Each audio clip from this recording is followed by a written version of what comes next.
And thank you for joining us today. My name's Tom from GRC World Forums, and the topic for today's webinar is Data Control, how IT and security leaders are driving innovation in data privacy and governance. If you've got any questions throughout the session, please submit them through the Q&A chat box, and we'll aim to answer these at the end of the presentation. The webinar is also being recorded and will be made available on demand.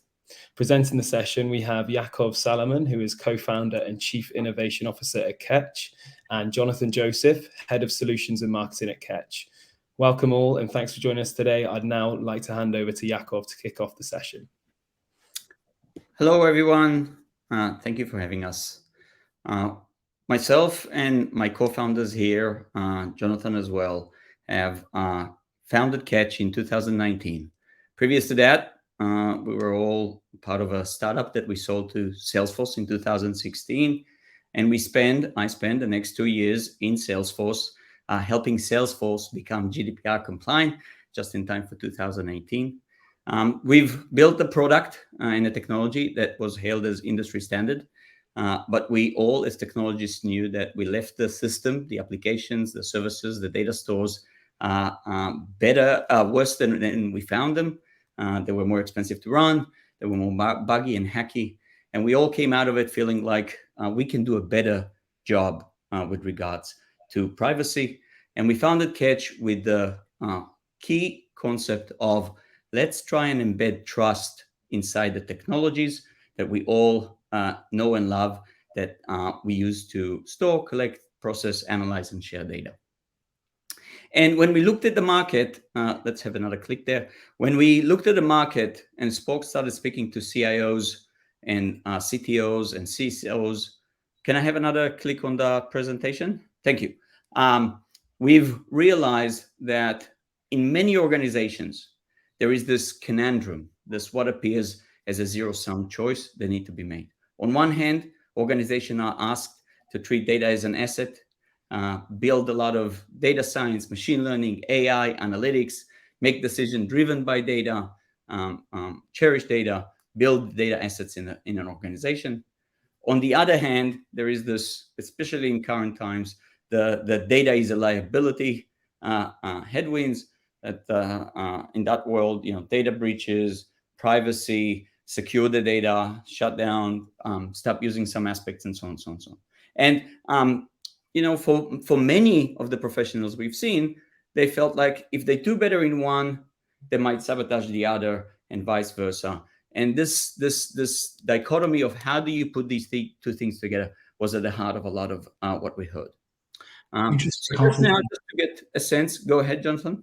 Interesting conflict there in organizations as you think about data as an asset and a liability. I mean, over the last 10, 15 years, we've seen really the rise of data-driven marketing, right? Digital data-driven marketing, behavioral analysis, data collection, digital identifiers, and whatnot.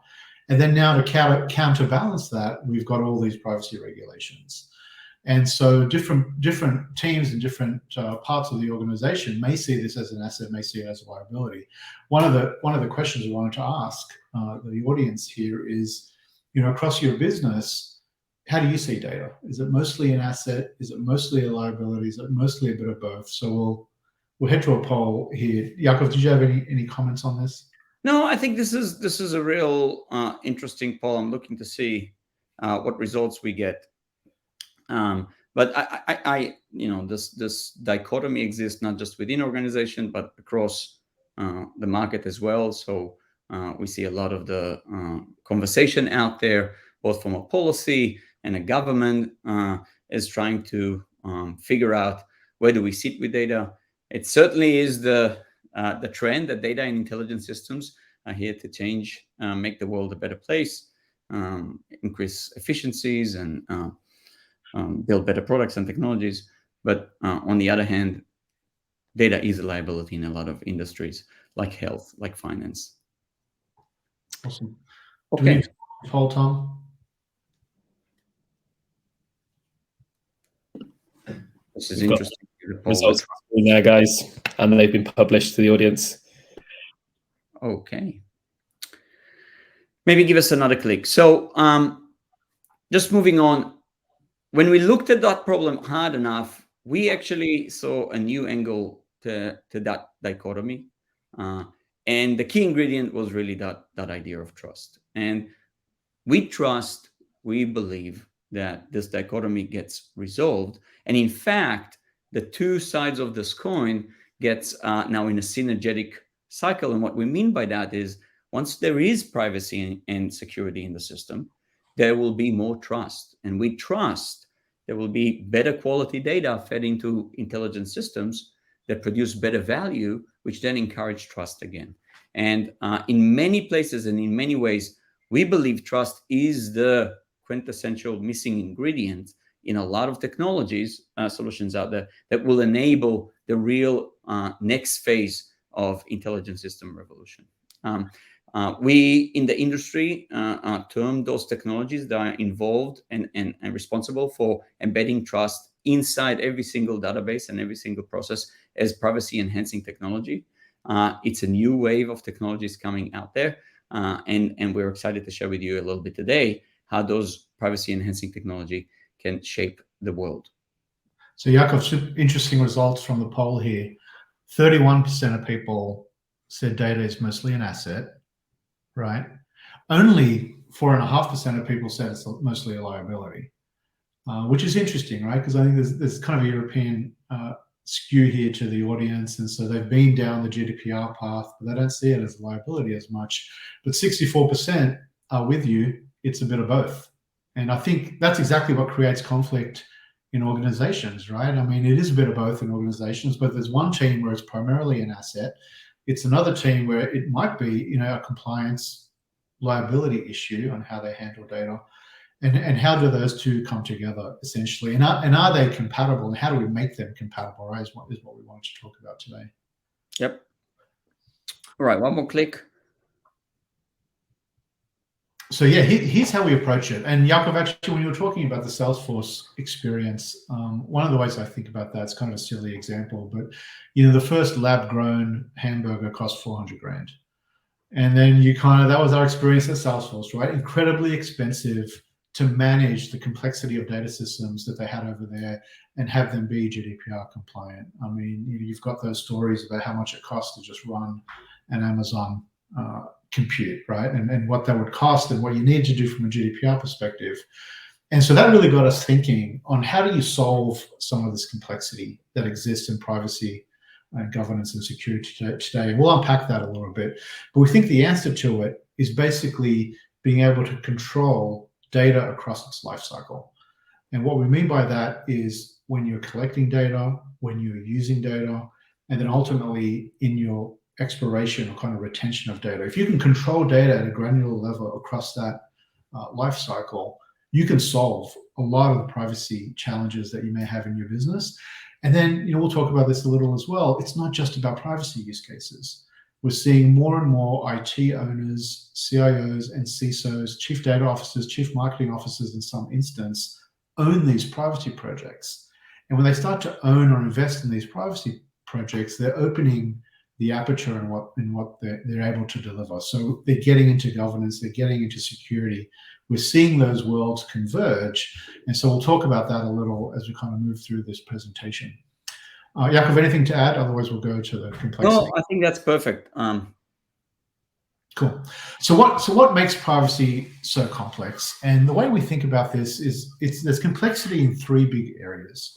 One is totally obvious, and I think we're all there today in how complex the regulatory environment is. So this is a Gartner quote that 75% of the population will be subject to modern privacy regulation by 2023. I think today we're sitting at somewhere like 40%, so a 2 to 3x increase in modern privacy regulations or citizens exposed to those. What's interesting about that is, like people pointed to in the poll, it's not just a liability from a regulatory perspective. I think the liability comes from how you manage data from the perspective of the consumer, from the perspective of the data subject, if you will. And those expectations are rising. Consumer awareness of privacy is on the rise, absolutely, partly because of these regulations, partly because of what we've seen big tech do with data kind of over the years. So we're there, and actually where Ketch and IPG are doing a study on how to quantify some of that. What is the brand value of managing consumer data responsibly? How does that impact purchase decisions? And we're seeing some pretty interesting early results that we can share. So absolutely, the complexity in regulations. The second big pillar is around people, and this is multifaceted, and it's not fully understood. But one of the concepts is that on the internet, we don't appear as Yacov and Jonathan, right? We appear as fragmented digital identities. We appear as an email address. We appear as first and third-party cookies. We appear as mobile advertising IDs. So this idea that you're trying to manage a regulation or manage data that belongs to a person, but you need to reconcile these IDs that potentially roll up to that person, adds a whole layer of complexity. The other two pieces are, we don't always show up as consumers, right? We show up as consumers, but we also show up as employees. There are a lot of employee rights embedded in these regulations. And of course, we show up as business partners, and navigating all of that can be tricky. And then lastly, it's somewhat of a technical thing, but it's more of an organizational thing. There's so many different stakeholders when it comes to privacy projects. Legal, totally led the way under GDPR to manage a response there. And I think they did so using what they had, right, which is very manual workflow type tools. And then since then, IT has jumped in, CISOs have jumped in. They're looking for more technical solutions. That's kind of why we're here talking today. And they're doing it so they can enable some of the use cases they've always wanted around data science and whatnot. So we'll talk about that a little bit. Yacov, anything to add on those two? And then I'll move to the third pillar. Oh, I think systems is really where we're going to dig in.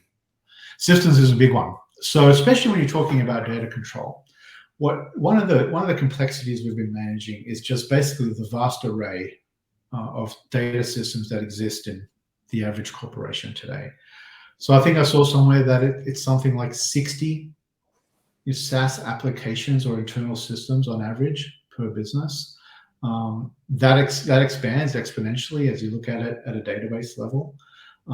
It expands when you look at all the third-party data systems you might be using, Google Analytics and Facebook and whatnot. So this idea that the consumer makes a choice about what they've consented to, as an example. They've said yes to analytics, they've said yes to targeted advertising. And you need to reflect that choice in all the data systems in which you have that data. Is a complex undertaking.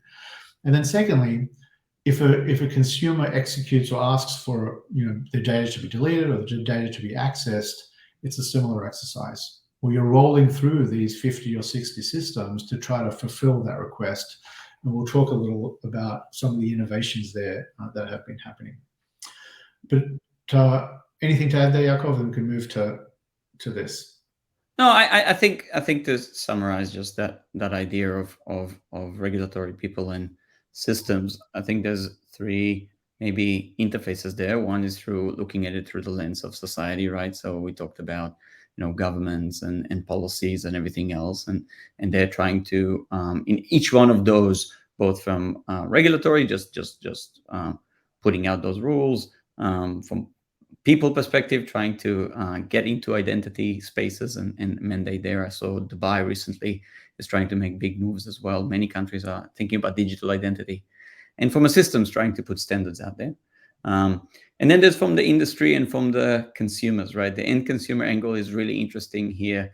I see a lot of end consumer sentiment growing, both in terms of what does those regulations and interest in what they mean for us, my right, people in terms of who I am and how do I end up being both the authentic identity that I am, but anonymous at the same time. Maybe I want to protect my privacy.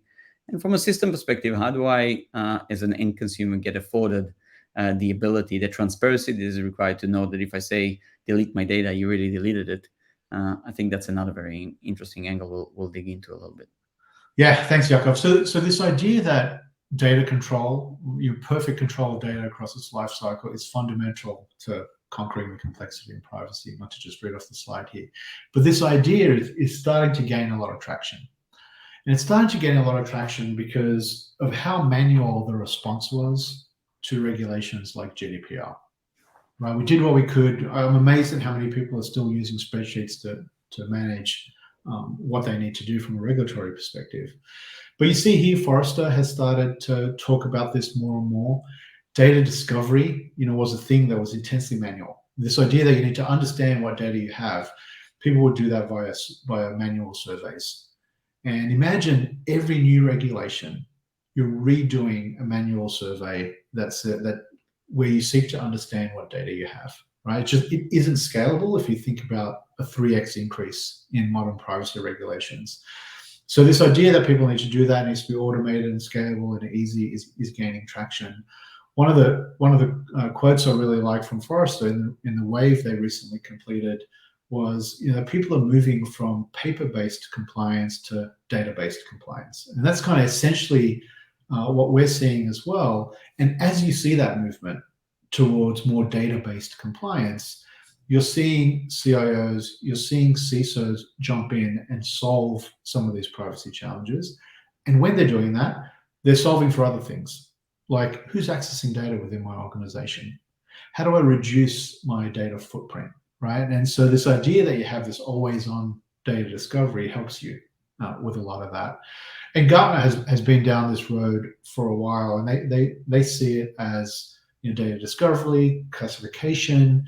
A use case they would add, especially important to the CISO, is the enforcement of security controls.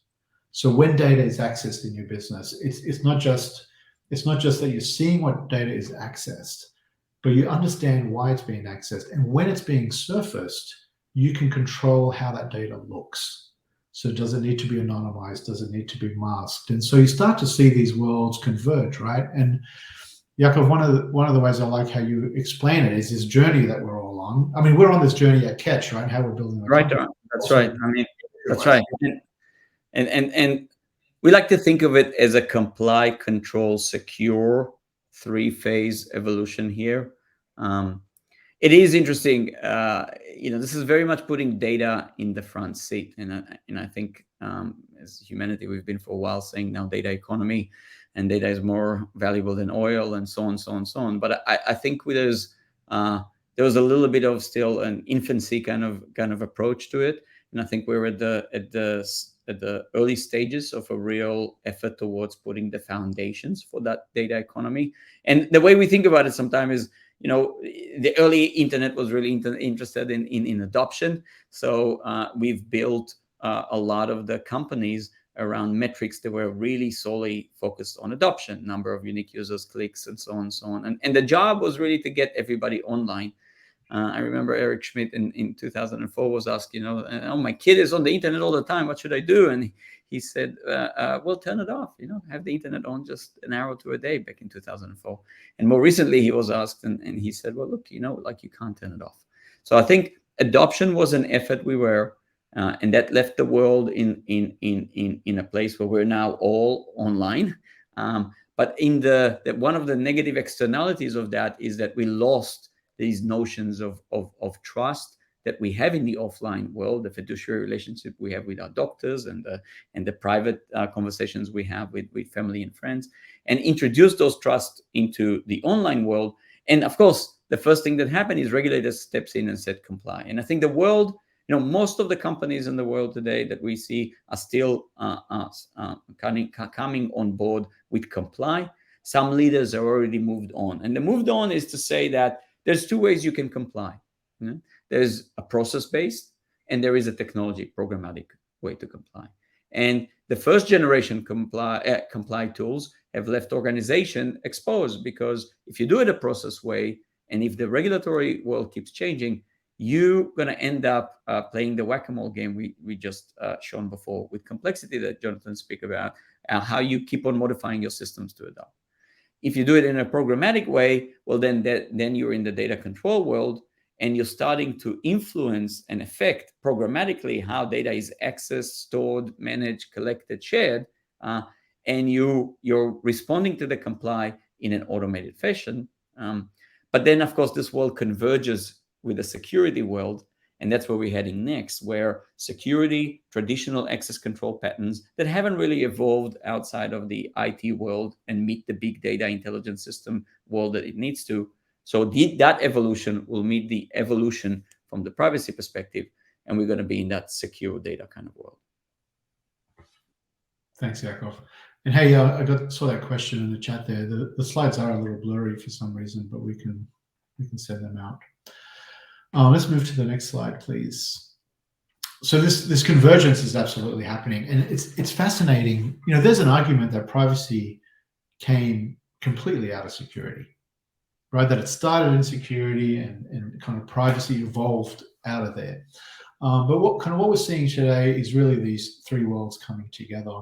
It's starting with privacy, kind of like we said. It was very manual processes, but as CIOs and CISOs started to jump in funding those projects, and it's happened a couple of ways.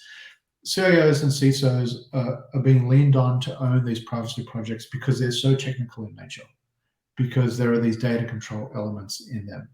The other thing we're seeing is, like, in privacy legal teams, we're seeing IT resources being allocated. We're also seeing privacy roll up to the CIO in some cases, a lot of cases, reporting up to the board with IT and engineering resources. The point is, different manifestations of it, but they're coming together. And then one of the things we hear a lot, and we hear this a lot from chief data officers, is I want to be able to use my data. I want to be able to use data to fuel data science applications. I want it to be able to fuel a lot of the work I'm doing around AI and algorithmic decision making. But I don't have confidence that my data set is privacy compliant. I don't have confidence that the data set has the permissions it needs from consumers in a way that I can just tap into it and access it and use it. And so you start to see these privacy use cases merge in with these other teams. And it's a change management issue, but it's also a technical issue. And I think data control is this common thread. So we talk about it not just being about privacy, but let's put some more meat on the bone there, Yacov. What are some of the big use cases? In governance, it's about giving the chief data officer and data teams confidence that the data they're using has the right permissions, this kind of thing, one. In security, we talked about this. It's the enforcement of security controls. It's a bit of both on security and governance when you're looking to understand who's accessing data and why. And when they're doing that, there's an opportunity to perhaps reduce data footprints. One of the things I've found fascinating is how data loses its value over time. The longer you keep data, the less valuable it becomes, but its risk increases. The risk of keeping that data increases and the value declines. So how do you manage that? What we're seeing on average when folks are looking at the data that they have, there's a lot of instances where there's personal data they're keeping that they didn't know they had. There's data that isn't being used in any real capacity. So it's a breach risk, right? And so there's opportunities, and we see these opportunities being something like 20 to 30% to reduce this data footprint, which reduces your risk, which reduces your cost if you were to have a data breach and need to do the data discovery or whatnot. And then, to come back to some of the privacy use cases, what we're seeing here is when you have this ability to tap into the data set you have and understand it on a real-time basis, you can fuel all the privacy use cases that you've always wanted. You've talked, Yacov, about fulfilling data subject requests. That's a big one. The other piece is all the risk assessments you need to do, PIAs, DPIAs. To have that at your fingertips rather than in a spreadsheet is a big use case. The ability to enforce a retention schedule is huge. In fact, when we ask our clients, what's the next thing you want to do after you've kind of feel like you've got good control over your privacy and governance use cases, they almost always say, I need to actually execute my retention policy. So we can ask about retention. We're transparent about when we collect data that it's there for 180 days or whatever the case may be. But a lot of companies have difficulty actually going into their systems and executing on that retention policy. And I'd argue it's almost always the very next thing, at least, that our clients ask about.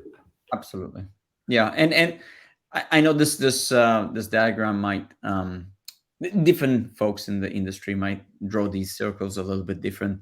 We certainly see cases where governance is the amalgamation of the other two, and so on and so on. The other thing, It's quite exciting times. I know that a lot of the time when we talk about privacy and security, a lot of it is about risk mitigation, avoiding fines, and so on and so on. I, as a practitioner in machine learning, AI, and big data, somebody who's been in this field for 2 decades now, I see the upside of a lot of this. I can tell you that early days AI had the same conundrums rather over there, right? Who owns it in the organization? How do we embed it in? Who drives it? It required, and with time we solved those. There's also a lot of upside to data control. Once you do the steps required and you make sure that you are compliant with regulatory privacy requirements, and you are secure both in rest, transit, and compute, and you're governing your data correctly. What we see already starting to emerge is this new world of possibilities with data once it is in this state. And it is a combination of both the quality that comes from these notions of ethical and trust that are embedded in the data, and functionality that are enabled in the very granular way through a whole new world of modern cryptography, things like differential privacy and homomorphic encryption and zero knowledge proofs and multi-party computation, and a lot of technologies that have evolved to find that fine balance between securing the data while still enabling utility out of it in better cases. So I see this moving forward. I'm glad you mentioned that, Yaakov. So when we look specifically at IT, CIO and CISO buyers of this technology, and we've started to ask, what are the key motivators? Like, what are the things you're looking for? And the answer has been fascinating. When we talk to IT management, they almost always say it's about interoperability. How do you snap to the tech stack that I have? But then when you talk to CIOs and CISOs, they almost always are looking for innovation. And they're looking for all the terms that you kind of mentioned. How do I inject more of that into what I have? How do I build this system for the future that has all the AI use cases I want? Almost, not think about privacy because it's there and it's embedded. And I think this is where you're going when you talk about trust. It just needs to be in the system in a way that drives confidence. And so we'll unpack that a little bit. Before we do that, let's do another poll, because this idea of where privacy decisions sit is fascinating. I'd love to understand where the audience is. But who leads privacy in your organization today? Is it primarily still legal? Has it moved already to IT and security? Is it marketing? I don't want to lead the witness here, but we are seeing marketing own privacy in some instances. Is it the data team, the chief data officer, or is it kind of a mix of all of them? So let's release that poll if you don't mind, Tom. Yeah, that's published now, guys. All right, thanks. Yaakov, while that's happening, do you want to move to you want to talk about the next slide? Yeah, absolutely. So we wanted to take it one level deeper from the balcony and talk specifically about some of the challenges, right, that we here in market are faced by our customers and different functions within an organization, just to motivate a little bit what sort of day-to-day or enterprise level kind of challenges these high-level ideas kind of introduced. And we've split them into three here: regulatory, people, data, and systems. And I'm only going to call out a couple of those, and maybe Jonathan, you'll call on a few that you hear more.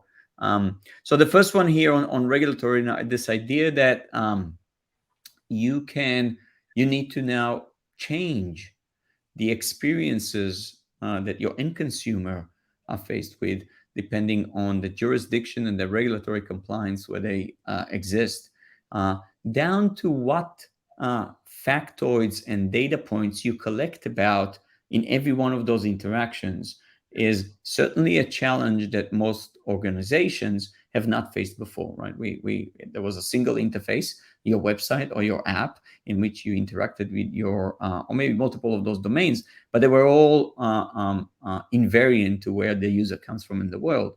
This need now to inject all of that intelligence to every one of those interactions is presenting a lot of challenges. And it presents challenges in terms of just the marketing and the interface with those consumers, but also from a technical perspective about managing these experiences across different domains, about having a consistent experience across different channels, be it web or be it app or be it something else, maintaining those from an identity perspective. Jonathan spoke about it a little bit before. When you show up in your app and you show up in the website and you show up somewhere else, how do I remember your preferences and what you elected for us to offer you as far as data? Do you consent to marketing? Do you consent to analytics? We need to make that consistent. From a people perspective, I think the biggest thing is how do we help the different roles inside an organization each bring in their effect in their respective fields without interference and requirement for a lot of friction between different functions. So I, as a GC, can come in and express what my company's policies around data are as far as regulatory compliance and jurisdiction, and maybe somebody else as a CISO can come in and put in the policies that manage secure access to the data. And a system that sits in the middle can take those instructions and combine them to eventually affect how data is being accessed and managed at the granular level. And the last thing as far as data is as Jonathan mentioned, organizations today are facing a ever-increasing long list of both internal and external systems that store, collect, manage, process, and share data. How do you offer a unique, a centralized way in which you can define policies that govern the access to data and then distribute it across all those different systems in a canonical, automated, programmatic, and consistent way? How do you know that your data at Salesforce obey the same policies and regulations that you are doing with the data in Snowflake, and so on and so on? So these are some of the real challenges that we hear in the market. Jonathan, I'm curious if you anyone that you come to mind. Yeah, I mean, it's this idea of purposes, which you have there on the data and systems, is fascinating. For what purposes are you accessing which data? And one of the reasons why I think that's super important is it seems to be a thread that is common across all three of these challenges. But let's unpack what we mean by that. When you look at a lot of the consent management platforms out there, they're focused on the cookie. Here are the cookies that are running on our website, and you give consumers control on when those cookies fire. And you see categories like, well, these cookies are strictly necessary, and these are whatever and whatever, right? And there's a lot of issues with that from my perspective. One of them is, how do consumers really know what they're consenting to when all you're really talking about is a cookie? Now, the cookie is doing something in a lot of cases. It's collecting data for a specific reason, right? It's collecting data for analytics, or it's collecting data for targeted advertising, as two examples. So how do we solve two things here? One is, how do we be more transparent with consumers on what they're actually consenting to? On the GDPR, they call this the processing purpose. Across all the regulations, we see there's some idea of what are you doing with data. And especially as there's more and more people around the world exposed to privacy regulation, and more people who are just aware of their privacy rights here, isn't it better to have the processing purpose front and center in a transparent, easy to understand way? One of the reason why I say that is, if you look at some of the new New York legislation that is pending, they've actually said you need to talk about privacy at an 8th grade level. Basically, it needs to be simple and easy to understand. And hiding behind the cookie doesn't get you there. But what I like about being articulate about the purpose of your data processing is you can use that purpose to then control access to data in your systems. So instead of who are you and what role are you in the company, and then what I mean by that is you see IT folks that have access to a lot of data because they have to do their jobs. But there's an idea that access control is moving closer towards the purpose, right? Some people call it purpose-based access control, where you're giving people access to the data based on what they're doing, based on the use case, essentially. So the people that need to use the data for targeted advertising see the data set that has the permissions for targeted advertising. the folks that need to see data because they're running it in a data science model, see permission data for that use case, if you will. And Yacov, I'd love to understand or hear you talk a little more about how purpose is this common thread throughout all of these. Oh no, of course, and I think just to summarize shortly, I mean, we're going to increasingly live in a world that every piece of data for every purpose will need a legitimizing reason. And like this idea that you collect data once and then you do whatever you want with it is going away for good reasons, right? We know that data used for different use cases, just the same as, if and I often give the simple example, right? If I go to my doctor and she asks me to go and do all these invasive procedures and they reveal all this sensitive information about me, I'm not hesitant, because I know that there is a relationship there and there is a purpose under which this is all done. When we talk about introducing trust online, that's precisely what we mean. It kind of is symbolized in this idea of a purpose, that every piece of data will have, for every use case, will have a different legitimizing effect. And purpose is, and from an access control paradigm, it really shifts the focus away from just who is accessing and what data to this idea of for what purpose. And that's a new evolution that needs to happen in a lot of the access control kind of paradigms. We have the technology to do that. We've been building that for a while, but now we need to introduce it from a seamless integration through policies into access. Awesome. Let's talk about that a little, but before we do that, let's see some of these results from the poll, because that'll inform our next slide. Mm-hmm. Oh, that's interesting. So legal owns privacy 26% of the time. It's actually really well balanced. IT and security 22% of the time. Data teams owning them 16% of the time.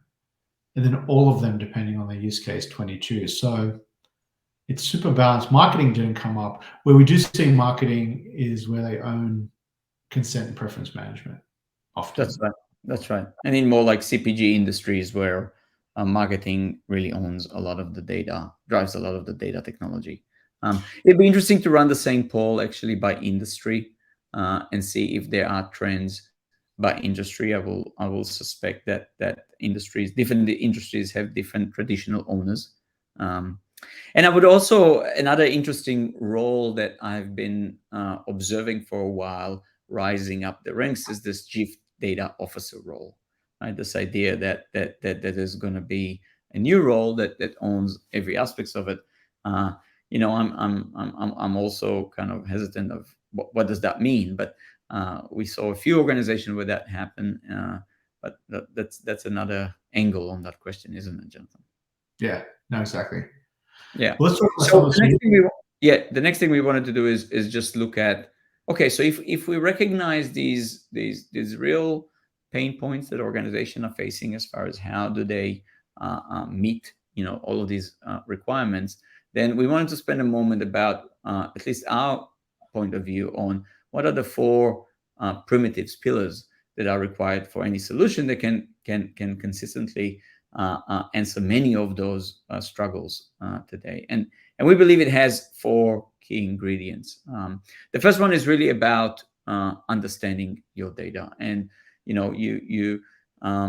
talk a big talk about data economy. It's amazing how many organizations these days, despite tools are being available for a while now, still don't have a complete picture of what types of data do they actually own, where is the sensitive data resides, who have access to what data, and what are the flows of data across. So regulations have stepped in and said, look, like the number one thing you need to do is, if you don't know what data you have and where it's coming from, we can't trust that you're actually going to do the right thing. So let's mandate it through regulations. So things like ROPA, the record of processing activities, where ways in which regulators in some jurisdictions have mandated organizations to take control of understanding the data.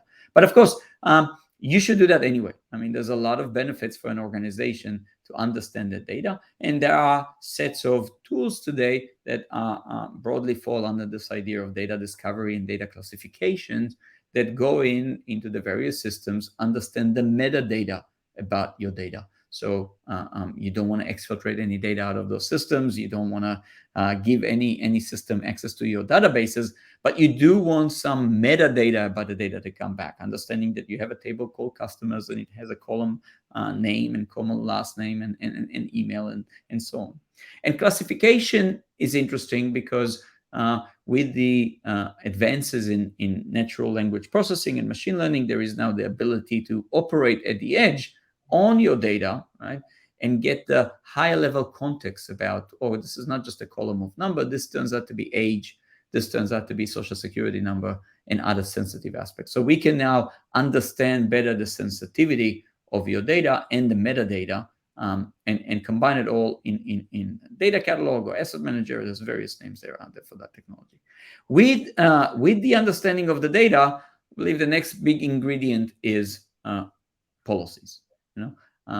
There's got to be a way in which an organization and different stakeholders in an organization are able to define in one central place all the policies that govern the data, everything that can and can't be done with data. That includes regulatory compliance, privacy, but it also includes traditional access control and so on. Right? An organization needs to be able to define tightly what those policies are.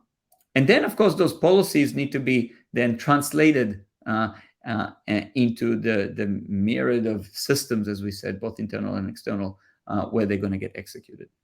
The third thing is this idea of engage increasingly. And in privacy, we think of it in terms of consent and data subject rights, but we see it in health, in HIPAA, requirements about getting permissions from patients. We see it in finance, in know your customer and KYC and FTC kind of regulations. And we see it in business to business, right? We know big financial institutions that hold data for organizations, say big funds. And they still need to obtain consent from organizations, from entities to go and do some stuff with data. So this idea that we will need to increasingly engage and obtain those permissions for doing things with data is a bona fide pillar. And the last, but not least, of course, is the notion of enforce. How do we make all the technologies we've built for the last 10 years to store, manage, collect, and share data, the databases, the Snowflakes, and the Spark, and the TensorFlow, and the machine learning, and everything else we have, obey now the set of instructions that come from understanding, decide, and engage at a granular level is the last pillar here. Yacov, some interesting trends here. I mean, in the understand pillar, that first one, people had data catalogs, right? But years ago, they weren't used or seen as essential to a privacy program, as an example. And now, especially at the enterprise level, everyone asks for data discovery before they even, embark on a privacy program. And there's a number of ways to skin that cat, right? The days of manual surveys are gone. We're absolutely seeing that. And some of the techniques that folks were using when they built data catalogs have quickly become outdated. And a good example, I think you touched on this, is, how do we make sure that you're not replicating the data set in a parallel data lake? How do we ensure that you're not giving, credentials to your database as you kind of build these tools? That have been some big trends, especially important for CISOs. In the decide layer, we're seeing this trend towards what some people are calling sustained compliance.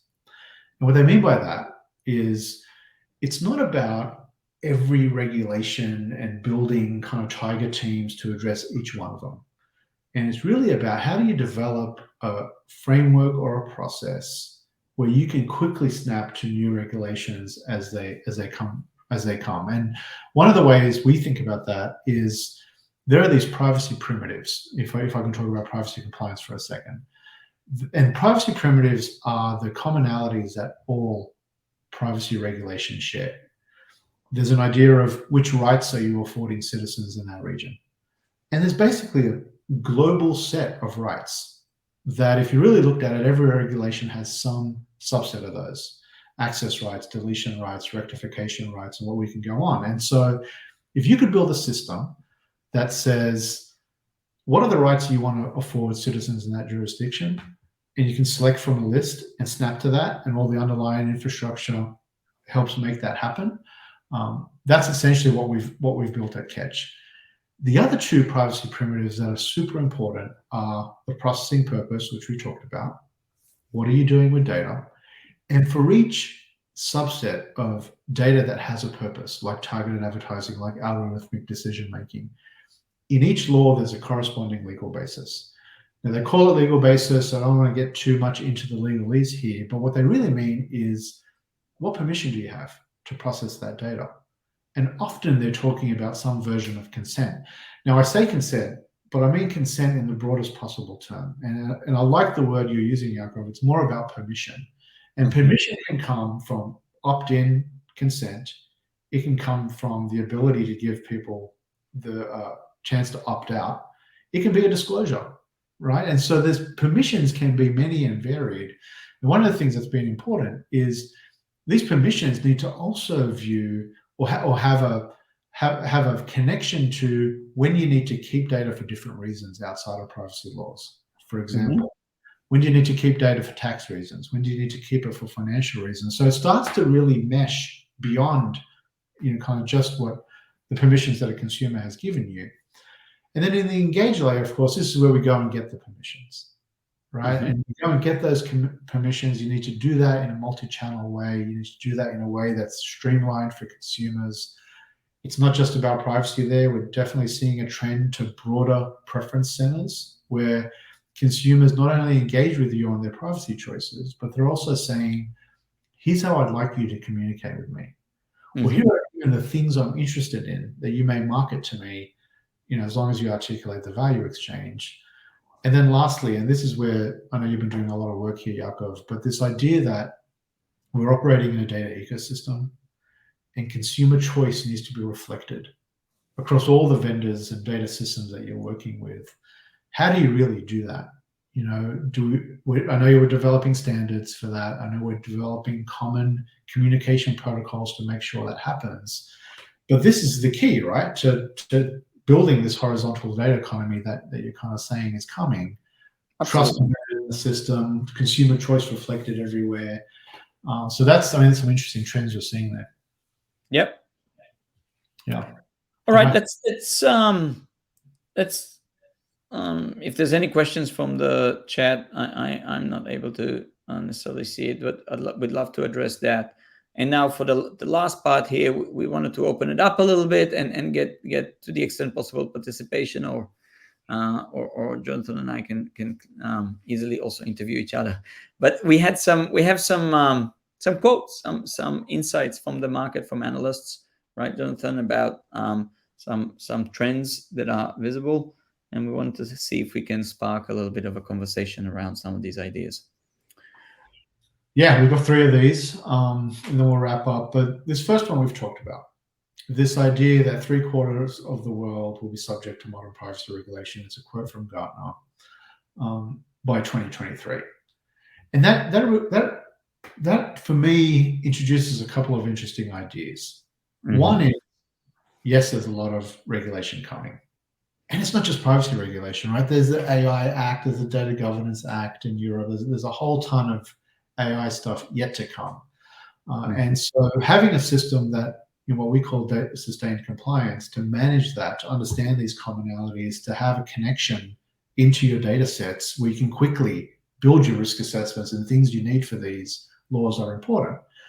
But the second thing that I think maybe in some ways is more important is when 3/4 of the world are subject to privacy regulations, that's 3/4 of the world that have awareness of their data privacy rights. And so back to kind of what you were saying earlier, Yacov, at the very start of this presentation, the data could be an asset and a liability, and you need to be able to manage that. You're also managing the ability to use data, get utility from data, but manage people's data dignity. Right, they're right to kind of keep that, control that, and I think it's a very similar question, right? That this idea of asset and liability is also an idea of how do you manage people's dignity around their data, and how do you get utility out of data? Do you see those as the same thing? Oh, absolutely. And if I said it differently, and this is where I'd love to get some reaction here. Just first reaction to that statement, right? Like, Is it a positive or a negative? Like, is it going to make, who are the winners and who's going to be the losers? Right? And fast forward now, 3/4 of the world are under, maybe the entire world, shortly after, is under some form of regulatory compliance and other. And let's assume that, this idea of one canonical global policy that and it gets enforced everywhere it's not going to happen. So we are going to face a huge amount of fragmentation, which is the other part of that. 3/4 is going to be under some form of privacy protection, but it's not going to be the same. Even within, we're in the United States here, across state boundaries, we know that different rights are afforded, different privacy requirements are enforced. So what's people's first reaction? I mean, is that who are going to be the winners, who are going to be the losers? I mean, for me, I think this idea that this holds a brand promise, right? We're seeing, for example, that consumers value privacy as much as they do organic food, sustainable supply chains, right? As an example, they see it as a human right. So brands that are forward in talking about these shared values, and not just talking about them, but actually, making those happen in their ecosystem, I think it's a big source of differentiation, competitive differentiation. I think at some point that those brands will be the winners that aren't just looking at this from a regulatory perspective. I mean, yes, kind of check the box on the regulatory, but you're doing it because this is essentially where your growth is going to come from. We're seeing people make purchase decisions on the back of responsible data practices, right? We're seeing trust increase with brands when they handle data responsibly. So I think that'll be the winners. Yacov, I wanted to move to the next one because actually, which is exactly, I think the next one is precisely what you just said, right? I wanted to ask you about this specifically. So this is a Gartner quote again. But organizations that instill digital trust participate in 50% more ecosystems, right? And so there's a revenue piece to this. So there's a privacy as an opportunity. And one of the things I've always wondered is, what ecosystems are they talking about? Yep. Like, how do we make that real? I'd love to kind of get your ideas there. Yep. What does that mean? Well, I mean, I tend to, I separate the internet or the data economy into two extremes. And of course, in reality, it's a spectrum in between. But on one hand, we have the traditional internet companies, right? The Amazon and the Google and the Facebooks and so on of the world, and the New York Times, online and so on, that have grown in a young internet that had no real regulations around data, very little that got enforced, and built fantastic technology around big data, AI, machine learning. I often say, if Facebook had to turn off the AI tomorrow, their share price is going to plummet. Right? So this idea of data and intelligence system is embedded and extremely tied to a lot of the value those companies have created. And what they're going to be facing over the next few years is this mountain of regulatory compliance, and their conundrum on the asset versus liability would be, how do we maintain data as an asset while becoming increasingly more compliant with regulations? How do we keep doing what we've been doing and become compliant at the same time? So that's one side of the equation. On the other side of the equation, there are those traditional industries like health, like finance, that are sitting on extremely valuable data sets. But in their world, data was, while it was an enabler, it was mostly seen as a liability. Regulations are there, long-standing in both those industries, right? And has in many ways slowed down the development of technology, moved to the cloud, AI, machine learning. So these companies, these industries are looking over on the other side and going, well, we want some of that as well. And we see a big awakening, right, to cloud migration in the health sector, to trying to apply machine learning and AI. But where they're running into problems there, and I have a lot of CTO founders, friends in health AI kind of companies, what they struggle there is to get access to the data. right? And so that side of the fence, the next few years are going to entail how do you stay compliant, because they've been compliant already for many years, but do more with data. So on this side is stay compliant, do more with data. On the other side is continue to do with data what you're doing today and become compliant. And both are going to meet in this new world where, as you pointed before, Jonathan, where privacy, security, and governance kind of intersect what we call data control. And I think those set of technologies, the privacy enhancing technologies or the data control technologies, are going to be an enablers for both those extremes and everything in between. Yeah, thanks for making that real, because when I first read this quote, I thought about Edison inventing the light bulb. There's no way he knew that where it would end up is the internet, right? And so it's nice to read this quote and not think there are some use cases out there that we don't even know what they are. You just got to kind of do this thing. But there are very real access, utilization use cases today, especially tied to AI and machine learning, that Absolutely. having digital trust as a center kind of kicks that off. Perfect. Absolutely, and we see examples of that, right? So there are definitely opportunities for what on the side of the fence where the challenge is going to be becoming compliant. We see increasingly use cases like facial recognition, like otherwise, where access to data by virtue of being compliant is mandatory, right? Markets like even the European markets. If you're a company that used to do business in Europe and now need to adjust to that, if you don't, you're going to be out, right? And that is a big loss in potential revenue. And on the other side, on the health side, it's clear, like if you're still on on-prem mainframe, there's many challenges and many ecosystems that you are forbidden from participating in. Gotcha. So yeah. Thanks. All right. Well, last one. It's a similar point, but it's more about profitability. You'll generate 30% more profit. And I was curious to talk about this a little bit because, from my perspective, you're generating more profit because you have trust built in with your customers. In fact, and I promised I'd share some of this.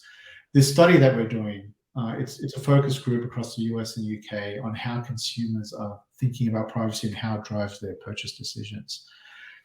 We're at the focus group stage, and we're sort of seeing quotes from people and what they're saying. And one of the things they're saying is, I'm well aware that my data has been misused in the past by certain entities. But at the same time, and this is what I found super interesting, at the same time, I will share more data with companies that I trust and with companies that articulate the value exchange. I.e., if there's something in it for me and you articulate that, I'll give you more data.